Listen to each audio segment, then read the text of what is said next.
Salut tout le monde, c'est Max Toyer, tatoueur et gérant de Sorimum Tatouage à Toulouse. Là, on change un peu de décor. On est dans mon salon de tatouage à Toulouse qui accueille une douzaine de tatoueurs. Bref, aujourd'hui, je vous montre une vidéo qui est extraite de notre session sur les insectes. On va travailler ensemble sur une araignée en old school. Pour ça, vous allez avoir besoin de vos crayons de couleur, un clair et un foncé pour pouvoir faire votre croquis, deux lignes de stylo feutre, de stylo feutre noir type Staedtler, comme ça, pour pouvoir faire vos lignes, donc différentes épaisseurs, une fine, une épaisse, et également de stylo feutre, voilà, type graphite, qui vont vous permettre en fin de compte de mettre vos couleurs directement sur votre araignée. On a tout ce qu'il faut, donc on attaque. Bon alors, aujourd'hui, on va commencer par un insecte qui n'en est pas un. Donc, on va commencer directement par l'araignée. Alors la grosse différence, ce que j'expliquais, c'est que les insectes, bon ça c'est des cours de SVT, mais les insectes ont 6 pattes et l'araignée en a 8. Donc c'est pour ça que c'est pas vraiment un insecte. Mais bon, là, dans le tatouage, en tout cas dans les dessins un peu tatou, on va mettre ça un peu dans la même enseigne, quoi. On va considérer que c'est à la même enseigne. Donc je pars sur une symétrie, pour faire simple. Comme je disais, on va caler la tête ici, le corps, et l'abdomen qui est nettement plus gros. À partir de là, on va caler les pattes, donc en gros 8 pattes cette fois-ci, et donc toutes les pattes partent du corps, elles partent pas de l'abdomen, elles partent vraiment du corps. Donc une patte ici, deuxième patte, troisième et quatrième. Voilà, je vais faire l'abdomen un petit peu plus fin. Voilà, le corps, la tête. Et donc tout ça, on va travailler ça en old school. L'idée, c'est d'avoir vraiment un visuel qui est tradi. Donc, pour faire du old school, il faut essayer d'utiliser tout le temps la même largeur de ligne, une ligne assez épaisse, et avoir des formes très très simples. Donc les formes très très simples, voilà, on est vraiment sur des choses assez basiques. Donc moi, pour maintenir les pattes, on va utiliser du cercle. Voilà, ça marche très très bien de façon générale. Avoir des cercles pour toutes les jonctions en fait des pattes. Voilà. Ici, des cercles là.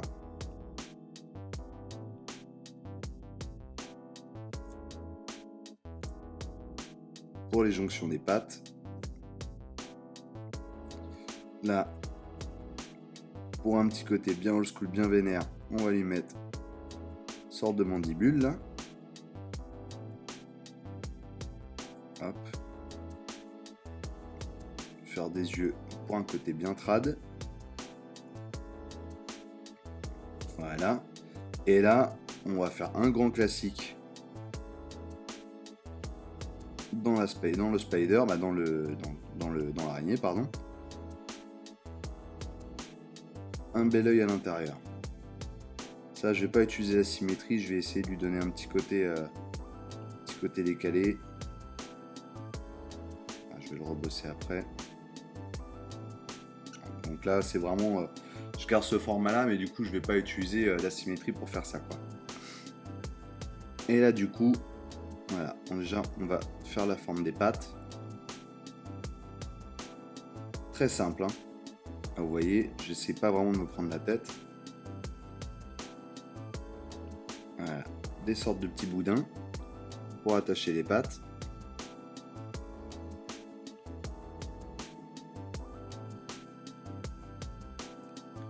Voilà, le bout des pattes, je vais le voir autrement. Et vous voyez la vitesse à laquelle ça va quand on a la possibilité d'avoir la tablette et de bosser en symétrie. Mais au final, bon, forcément, il y a une étape supplémentaire avec le calque, mais c'est quand même tout aussi rapide parce que vous vous retrouvez vraiment à faire à chaque fois que la moitié du dessin, quoi. Donc en faisant la moitié du dessin, même si après vous calquez, vous remettez de l'autre côté, c'est quand même nettement plus rapide, quoi.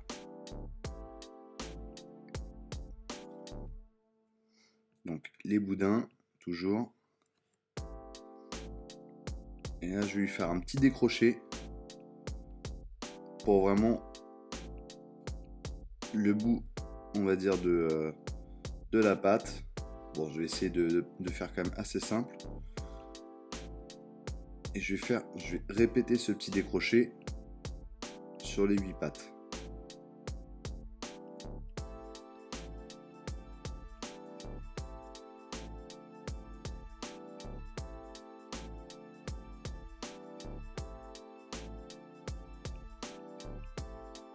Voilà. Et la dernière que je vais faire un peu plus longue.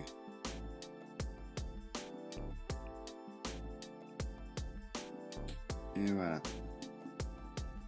Avec le petit décroché. Et voilà. Et donc là, on peut faire une forme un peu sympa à l'intérieur. Ou des arcs de cercle. Vous pouvez faire un peu là ce que vous voulez là pour le coup. Le tout c'est d'en faire quelque chose d'un peu cool quoi. Donc voilà, donc là j'ai ma base. J'ai ma base au niveau de mon araignée.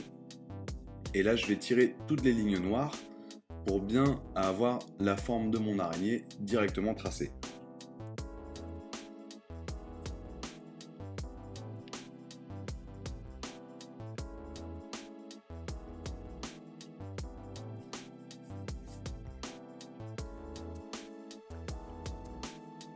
Voilà, donc là je vais utiliser vraiment cette épaisseur de ligne. Je trouve que c'est une épaisseur de ligne qui marche bien pour le trad. Et je vais essayer de bosser là-dessus.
Donc là, j'ai fait toutes mes formes très simples au niveau de mon araignée. Et là, je vais lui faire des petits poils sur du coup l'abdomen et sur les pattes pour lui donner un petit côté tarentule. Là, ce que je vais utiliser, parce qu'en fait, quand on tatoue, on utilise du coup la même largeur de la ligne. En fait, on va donner un petit effet, comment dire, quand on pique, donc on envoie directement son aiguille au fond de la peau et on la soulève pour lui donner un petit effet de dégradé. Donc, mais un petit dégradé très franche. C'est pas un dégradé où on va dégrader en diluant le noir ou quoi que ce soit. Là, c'est vraiment le fait qu'il y ait moins d'aiguilles dans la peau qui va dégrader le trait. Donc là, je vais utiliser du coup, je vais essayer d'utiliser un petit peu la même largeur. Voilà. Voilà, au niveau du trait, et je vais utiliser un crayon. Vraiment l'outil crayon, pour essayer de créer un petit peu des poils par-dessus tout ça. Donc en fait, je vais doubler à chaque fois les traits. Voilà, pour qu'on ait vraiment une base bien noire. Et ça va donner un petit côté tradi qui va être bien cool à l'araignée.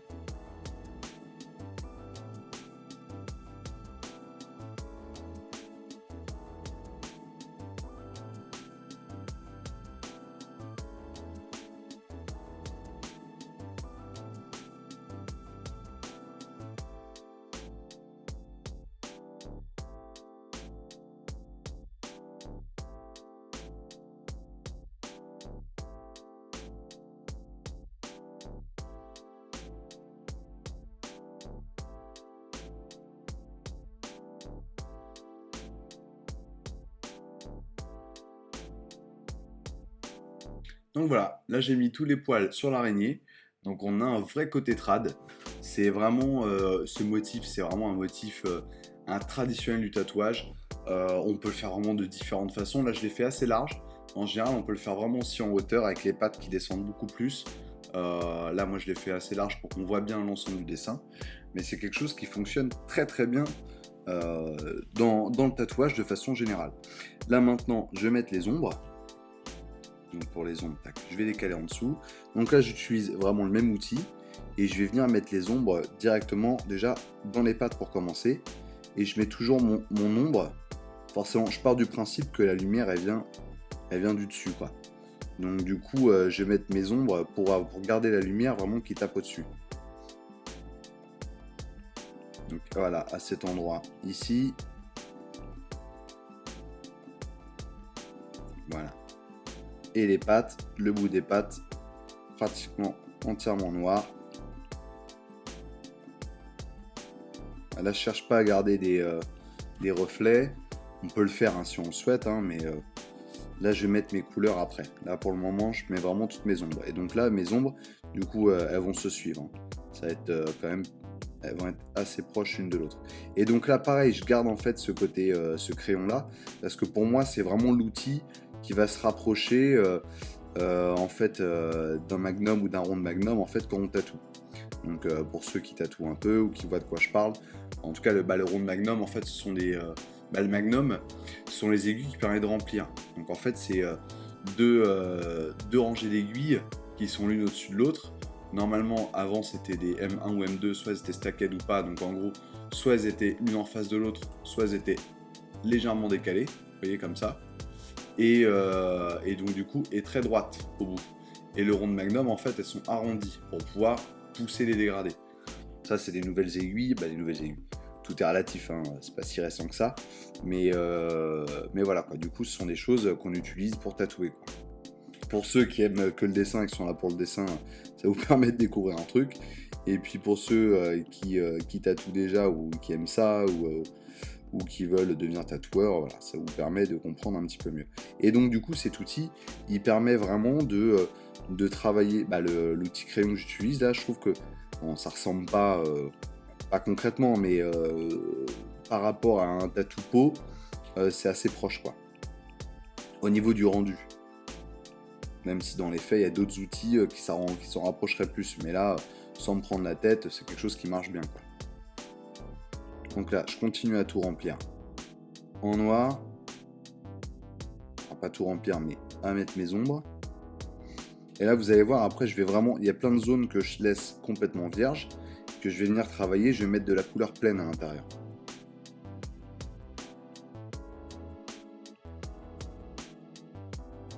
Donc là, je continue mes pattes.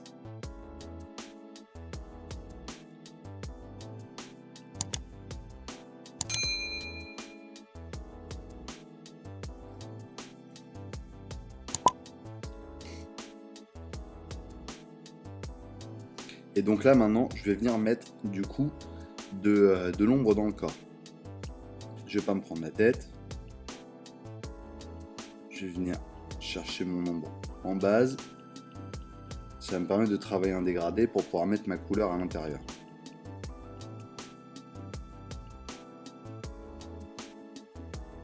Voilà, je vais pas en mettre partout parce que comme je vous le disais, il y a des endroits où je vais garder de la couleur pleine.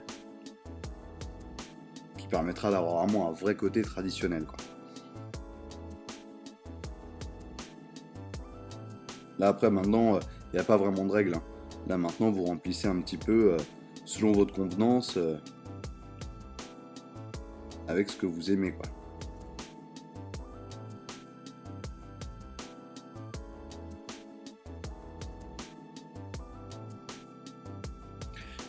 Alors là, voilà, bon, là j'ai fait mes grandes bases d'ombrage. Et maintenant, je vais y mettre quelques couleurs. Vous avez vu, j'ai toujours pas travaillé l'œil, parce que pour le moment, je suis toujours sur ma symétrie. Donc, je continue vraiment à travailler les couleurs pour le moment. Puis après, une fois que j'aurai fini avec la symétrie, je vais travailler à l'intérieur de l'œil. Donc là, au niveau des couleurs, je vais utiliser des couleurs assez... en général, j'ai tendance à dire aux gens de rester sur des couleurs un peu comment dire, classiques. Là, je vais essayer d'utiliser des couleurs peut-être un petit peu moins classiques, plus kaki ou ce genre de choses. C'est des choses qui vont me plaire. Là, je pense que ça va aller bien avec le motif.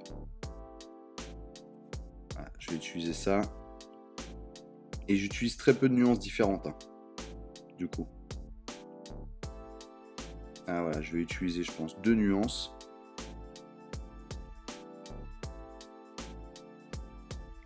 Qui vont bien me plaire. Voilà, et qui vont bien ensemble. Donc dans un premier temps, je vais remplir ces petites zones là. Et sur le corps, je pense que je vais mettre pas mal de kaki.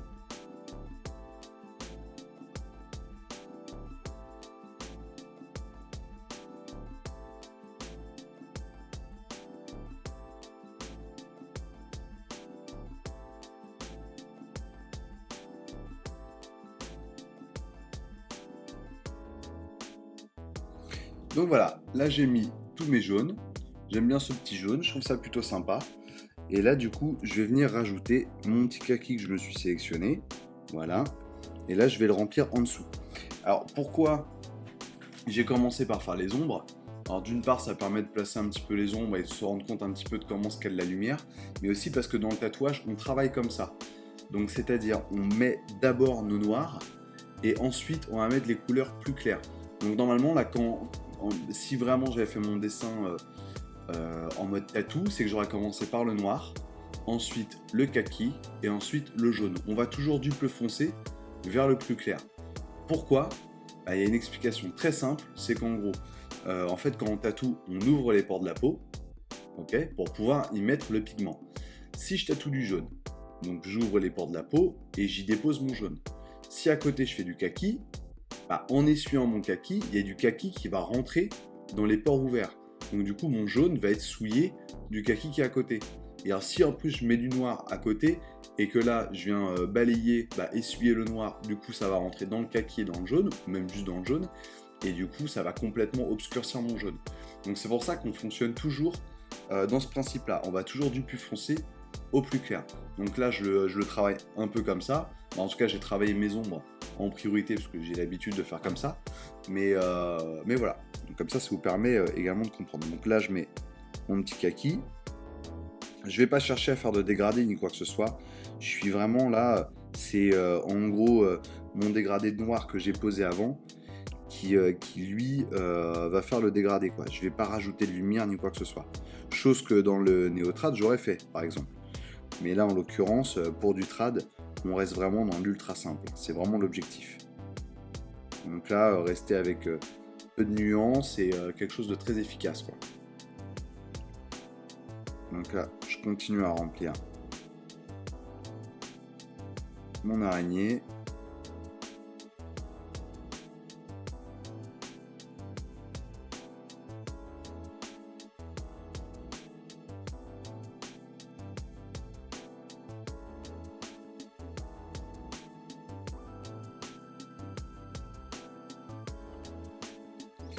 Voilà, donc là, pour le moment, j'ai rempli du coup tout en kaki et en jaune. Du coup, c'est, voilà, je vais peut-être remplir. Ah ouais, ici j'avais oublié. Ouais, c'est c'est du traditionnel quand même un peu moderne. Au niveau de ces teintes là, c'est quand même un peu moderne, quoi, parce que c'est vrai qu'ils étaient quand même plus sur des couleurs primaires. Là, le vert, par exemple, il aurait pas été aussi kaki à l'époque.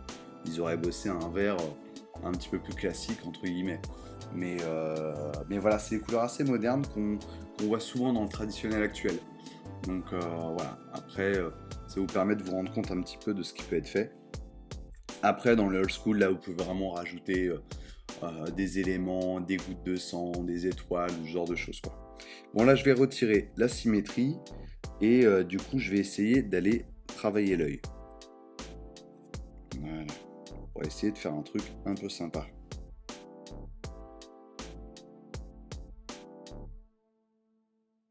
Il n'est pas du tout rond, j'étais en train de regarder si j'étais sur la bonne couleur. Voilà.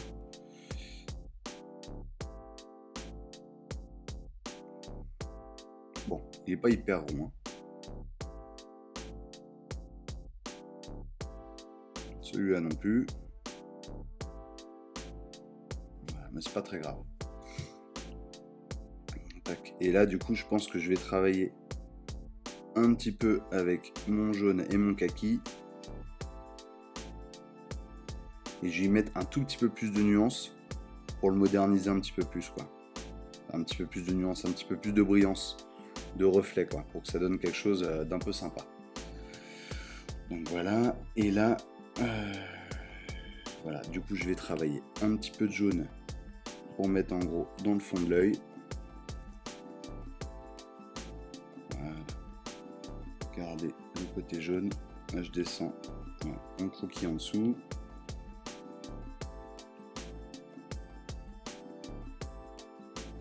Ah, voilà. Et là je le travaille comme si je le travaillais au shader, bah pas au shader mais si au shader, bah en ronde magnum ou au magnum, en pigment plein.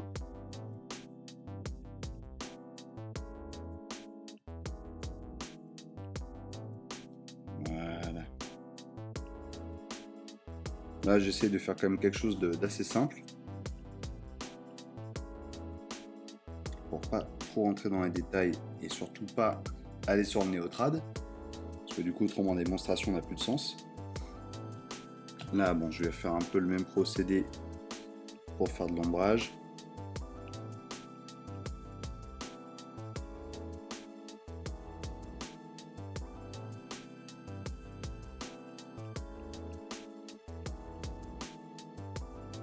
Voilà.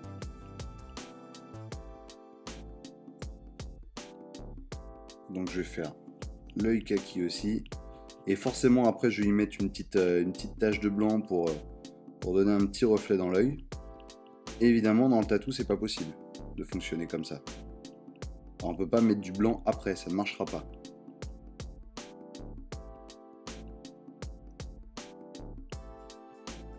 Comme ça. Voilà.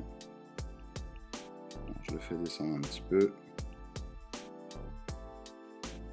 Là, un peu de kaki.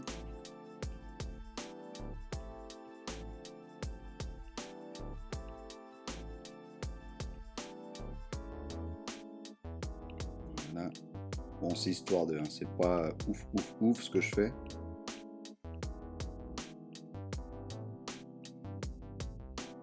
Mais bon, comme ça vous comprenez l'idée, je reste qu'avec 2 couleurs. Il y en a moyen quand même déjà de faire un truc un peu sympa, quoi. Là je vais y mettre une pointe de blanc, hop, ici. Voilà. Et là par-dessus tout ça, tac. Voilà. Ça et ça. Voilà. Et voilà, ça va donner un petit côté d'œil. Et voilà, et là on est du coup sur une pièce qui est typiquement old school. Bah, old school avec un choix de couleur un peu plus moderne. Et voilà quoi, on est du coup sur une araignée traditionnelle moderne. Mais voilà, on a en tout cas tous les codes du trad. Donc une ligne épaisse, du dégradé franc avec pardon, je cherche mes mots. Avec du pigment pur, donc du dégradé franc un petit peu partout, 2 teintes de couleurs, donc ça suffit très largement. Et là on a une pièce old school. Bon voilà, j'espère que cette vidéo vous a plu. Du coup, cette vidéo faisait partie d'une session complète sur les insectes. Donc n'hésitez pas à nous rejoindre sur notre site ou directement sur notre plateforme de cours pour nous rejoindre pour d'autres sessions de cours ou même éventuellement quelques conseils. Je vous dis à la prochaine, ciao!